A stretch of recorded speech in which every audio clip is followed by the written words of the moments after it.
Hi guys, आज मी करत आहे अंड्याची बुर्जी आणि त्याच्यासाठी मी तुम्हाला सामग्री सांगणार नाही कारण मला फुकटचे लेक्चर्स द्यायचे नाही आहेत. अंड्याची बुर्जीसाठी आपल्याला लागतं अंडा.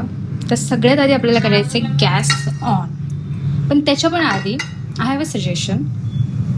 जेव्हा पण तुम्ही किचनमध्ये काहीतरी करताय तेव्हा तुम्ही तुमचे केस बांधले पाहिजे, पण मी बांधलेले नाही आहेत कारण मी केस बांधून छान दिसत नाही आहे आणि मला छान दिसायचं आहे. आता तुम्ही म्हणाल की तू केस सोडून पण छान दिसत नाही. I relief don't care what you think about me because I feel that I am pretty. तर माझ्या अंड्याच्या भुर्जीसाठी तेल तापलेलं आहे. सगळ्यात आधी मी त्याच्यामध्ये टाकणार आहे थोडीशी मिरची. ती तडतड तडतड तडतड करते कारण माझं तेल खूपच जास्त तापलेलं आहे. त्याच्यानंतर मी टाकणार आहे त्यामध्ये कांदा, भरपूर असा कांदा. खूपच झाला तो, बट इट्स ओके.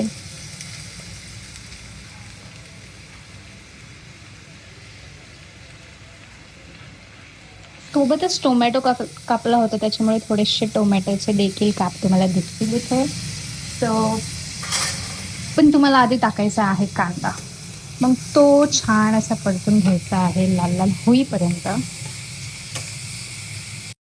ओके, कांदा असा लालसर झाल्यानंतर आपल्याला त्याच्यामध्ये ॲड करायचं आहे टमॅटो.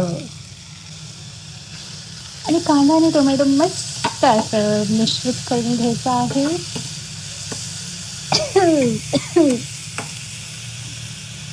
त्यानंतर तुम्हाला ॲड करायचे आहेत सगळे मसाले. वा, माझ्या मम्मीच्या मसाल्याचा डब्बा किती सुंदर. तर सर्वात आधी थोडीशी हळद, त्यानंतर मला तिखट खूप जास्त आवडतं खायला, त्याच्यामुळे मी मिरची टाकलेली असूनही मी आता मिरची मसाला टाकणार आहे. तर मिरचीचा मसाला थोडासा आणि थोडंसं मीठ, चवीपुरतंच, ना जास्त ना कम. ओके, तर मला मीठ ॲक्च्युली अंदाज चमच्याने कळत नाही, तर जोपर्यंत मला हाताने टाकायला लागत नाही तोपर्यंत मला मिठाचा अंदाजच कळत नाही. काय करायचं या टॅलेंटशी. आणि नंतर तुम्ही हे सगळं मिक्स करा आणि गॅस कमी करा.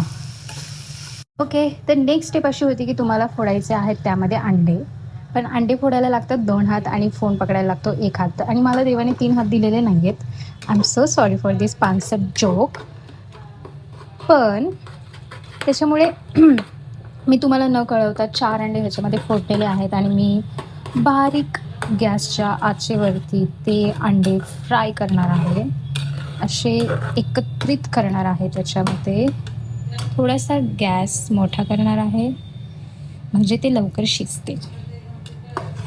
आणि मी ह्याला हलवत राहणार आहे. मला त्या अंड्यामध्ये त्याच्या मोठ्या मोठ्या ज्या गुठळ्या असतात त्या मला बिलकुल पण आवडत नाही. मला असं त्या छोट्या छोट्या गुठळ्या आवडतात, क्यूट क्यूटवाल्या, माझ्यासारख्याच.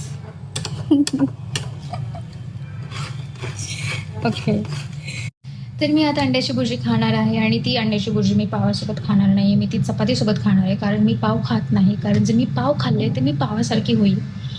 आणि मी तुम्हाला पण तेच सांगते की तुम्ही पाव जास्त खाऊ नका. पाव खाल्ले की तुम्ही जाडे व्हाल आणि जाडे झाल्यानंतर मग तुम्हाला डायबिटीस होईल, मग तुम्हाला हायपरटेन्शन होईल, मग तुम्हाला सगळे हेल्थ रिलेटेड इश्यूज होतील.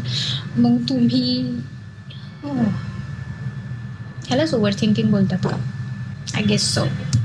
पर मैं हमेशा आगे का सोचती हूँ, आगे का. You know.